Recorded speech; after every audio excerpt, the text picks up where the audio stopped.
अपने अहंकार के कारण अगस्त्य ऋषि के शाप का भागी बने नहुष ने वर्षों पृथ्वी पर एक अजगर के रूप में व्यतीत किए। नहुष की कथा के इस भाग में हम देखेंगे अंततः कैसे हुआ नहुष का उद्धार। एक समय इंद्र रह चुके नहुष का सर्प बनकर धरालोक पर पतन हुए हजारों वर्ष बीत चुके थे। महर्षि अगस्त्य के श्राप के कारण इतने वर्षों के उपरांत भी नहुष को सब कुछ पूरी तरह से याद था। वो जानते थे कि वो चंद्रवंशी सम्राट आयु के पुत्र तथा अपने अहंकार का ही शिकार बने एक अभागे मनुष्य हैं, जिन्होंने अपने अहंकार के वशीभूत होकर इंद्र के पद को पाकर भी खो दिया। हर समय अपने द्वारा की गई भूल को याद करते हुए सर्प रूपी नहुष पश्चाताप करते और अपनी मुक्ति की प्रतीक्षा करते। हिमालय के तलहटी पर सरस्वती नदी के किनारे वन में एक विशाल सर्प के रूप में वास करने वाले नहुष जीव जंतु तथा अपने समीप आने वाले मनुष्यों का भक्षण कर अपनी क्षुधा का निवारण करते। ऐसे ही अपना जीवन व्यतीत करते नहुष अब द्वापार युग में पहुंच चुके थे। वनवास काल के समय पांडव विचरण करते हुए इसी वन में आए जहां नहुष का वास था। एक बार अपने लिए खाना ढूंढते ढूंढते भीम गलती से नहुष के पास पहुंच जाते हैं। बहुत दिनों से भूखे नहुष ने अब भीम को देखकर उन्हें अपना भोजन बनाने का निश्चय किया। सर्प रूपी नहुष की विशाल काया से अचंभित भीम भी एक क्षण के लिए इतने बड़े सांप को देखकर तटस्थ हो गए। अब नहुष आगे बढ़े और अपनी जीभ लहलहाते हुए भीम की ओर अग्रसर हुए। हर समय अपने बल को लेकर अहंकार करने वाले भीम को आज कोई सर्प अपनी कुंडली में जकड़ रहा था और बहुत कोशिशें करने के बाद भी महाबली भीम असहाय थे। भीम बस नहुष का भोजन बनने ही वाले थे कि वहां पर धर्मराज युधिष्ठिर का आगमन होता है। चूंकि बहुत देर से भीम वापस नहीं आए थे तो उन्हें खोजते खोजते युधिष्ठिर वहां पहुंच जाते हैं। अपने महाबलशाली भ्राता को एक सांप के चंगुल में इस तरह असहाय फंसा हुआ देख युधिष्ठिर समझ जाते हैं कि ये कोई साधारण सर्प नहीं हो सकता। हे सर्प, मैं युधिष्ठिर हूं। तुमने जिसे अपना भोजन बनाने का निश्चय किया है वो मेरा अनुज है। कृपा करके तुम उसे जाने दो। मैं तुम्हें इसके बदले कोई और उत्कृष्ट भोजन देने का वचन देता हूं। भीम को बचाने के लिए युधिष्ठिर ने सर्प से कहा, हे कुंती पुत्र, मैं भली भांति जानता हूं तुम कौन हो और तुम्हारे अनुज को भी जानता हूं, लेकिन मैं भूख की ज्वाला से विवश हूं। भीम जैसे हट्टे कट्टे मनुष्य का भोजन कर मैं कई दिनों तक क्षुधा की ज्वाला से स्वयं की रक्षा कर सकता हूं। तुम वापस लौट जाओ, मेरा भीम को खाना निश्चित है। भूख से तिलमिलाते नहुष ने उत्तर दिया, रुक जाइए सर्पश्रेष्ठ, आप निश्चित ही कोई और हैं, कोई देवता, दैत्य या फिर गंधर्व। निश्चित ही आप अलौकिक शक्ति के अधिकारी हैं, अन्यथा सहस्त्र हाथियों जितना बलशाली भीमसेन को इस तरह विवश कर देना किसी साधारण सर्प के बस की बात नहीं है। कृपा कर अपना परिचय दे। युधिष्ठिर ने यह कहकर नहुष का परिचय जानने की चेष्टा की। उत्तम, हे कुंती पुत्र, मैं जानता था कि आप अवश्य मुझे पहचान पाएंगे। मैं आपका पूर्वज चंद्रवंशी राजा आयु का पुत्र नहुष हूं। अपनी भूल के कारण एक समय इंद्रासन पर बैठने वाला वो नहुष जो ऋषि अगस्त्य के शाप का भागीदार बना और आज सर्प योनि में जी रहा है। बहरहाल उस श्राप के उपरांत अगस्त्य मुनि ने मुझे ये वरदान भी दिया था कि मेरे समीप आने वाले किसी भी जीव की शक्ति मुझे देखते ही क्षीण हो जाएगी और मैं उसका भोजन कर पाऊंगा। इसी के साथ ही नहुष ने अपना सारा वृत्तांत धर्मराज को बताया। हे आयुपुत्र, मेरा प्रणाम स्वीकार करें। आपसे मिलकर मुझे अत्यंत प्रसन्नता हुई। चंद्रवंश के आद्यकाल में जो महान शासक सब हुए, उनके बारे में केवल सुना ही था मैंने। आज आपको देखने का सौभाग्य मिला है मुझे।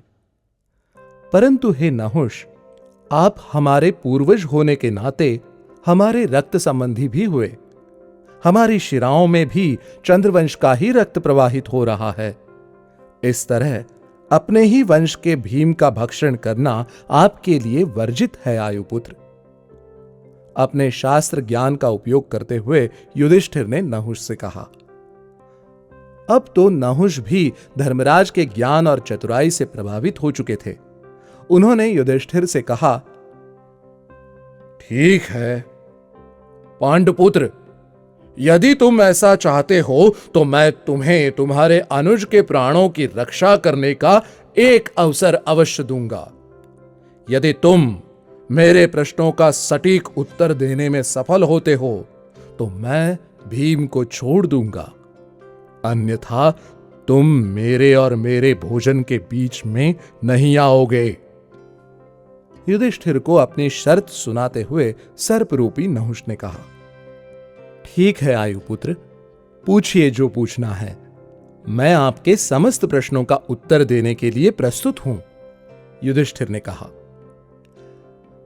राजा युधिष्ठिर, ये बताओ कि ब्राह्मण कौन है और उसके लिए जानने योग्य तत्व क्या है।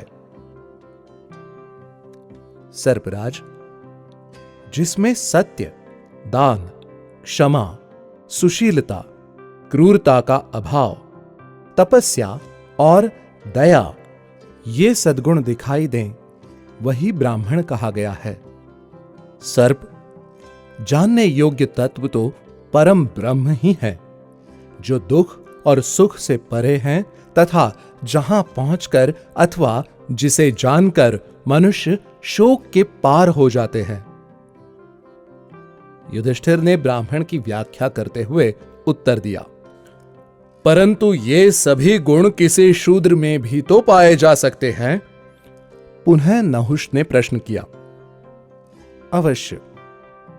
यदि शूद्र में सत्य और धर्मनिष्ठा आदि उपयुक्त लक्षण हैं, तो वो शूद्र नहीं है, उसे ब्राह्मण माना गया है। और जिसमें इन लक्षणों का अभाव हो, उसे शूद्र कहना चाहिए।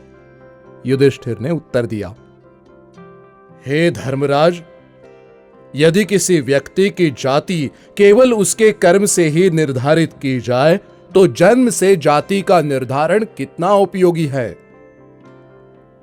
नहुष युधिष्ठिर के उत्तर से मानो संतुष्ट नहीं हो पा रहे थे।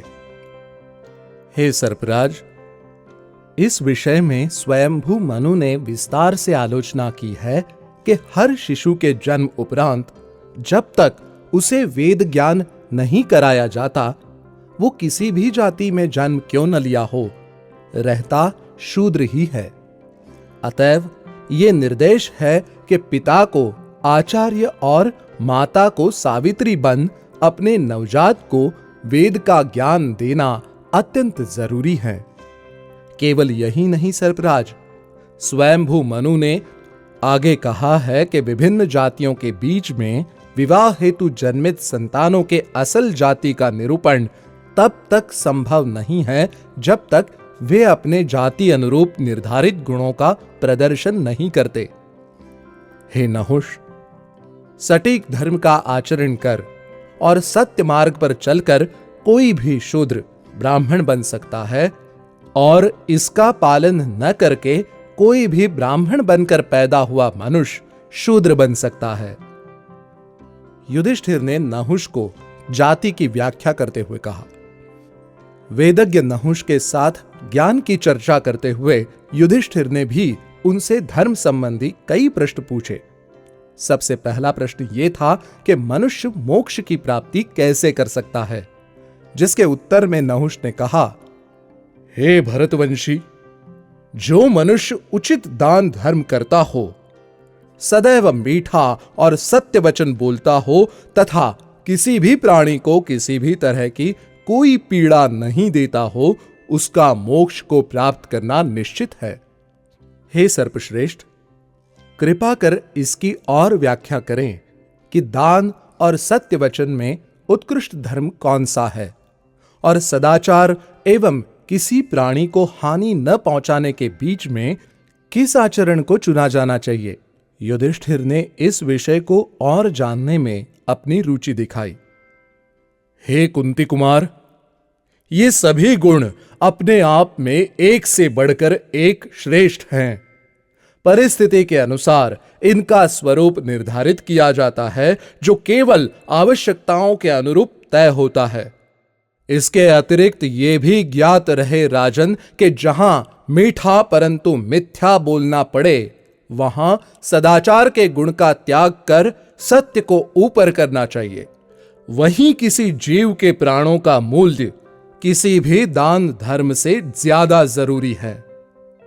जहां किसी को हानि न पहुंचाने और दान धर्म या सदाचार के बीच में चुनाव हो, वहां हमेशा हानि न पहुंचाया जाना सर्वश्रेष्ठ धर्म है। नहुष ने मोक्ष प्राप्ति का मार्ग दर्शाते हुए युधिष्ठिर से कहा। इससे आगे स्वर्ग प्राप्ति के बारे में और जानने हेतु युधिष्ठिर ने नहुष से जन्म मृत्यु के चक्र के विषय में पूछा, जिसके उत्तर में नहुष ने कहा, हे युधिष्ठिर, जैसा कि मैंने कहा, वो मनुष्य जो सदाचारी हो, धर्म आचरण करें और किसी को हानि न पहुंचाए, वो मोक्ष की प्राप्ति करते हैं। वही इसके विपरीत आचरण करने वाला मनुष्य, जो सदैव लोभ, क्रोध तथा कामवासना से ग्रसित होता है, वो बार बार मनुष्य या अन्य निम्न योनि में जन्म लेकर सांसारिक कष्ट भोगता रहता है। समस्त प्राणियों के भीतर परम चेतना के रूप में आत्मन का वास है। ये आत्मन भौतिक सुखों की प्राप्ति के लिए इंद्रियों का उपयोग करती है। हे कुंती कुमार, इसलिए इंद्रियों पर संयम रखना आत्मन की मुक्ति का एकमात्र रास्ता है। अति उत्तम। हे सर्परूपी नहुष, मैं आपके ज्ञान से अत्यंत प्रसन्न हूं। कृपा कर मुझे अब ये बताने का कष्ट करें कि आप जैसे गुणी, धर्मात्मा राजर्षि भी ये समस्त बातें जानने के बाद कैसे इंद्रियों पर नियंत्रण खो बैठा और इस तरह श्रापित हो गया। हे धर्मराज, यही तो मनुष्य का सबसे बड़ा दुर्भाग्य है कि सब कुछ जानने के बाद भी वो इस सत्य से अनजान है।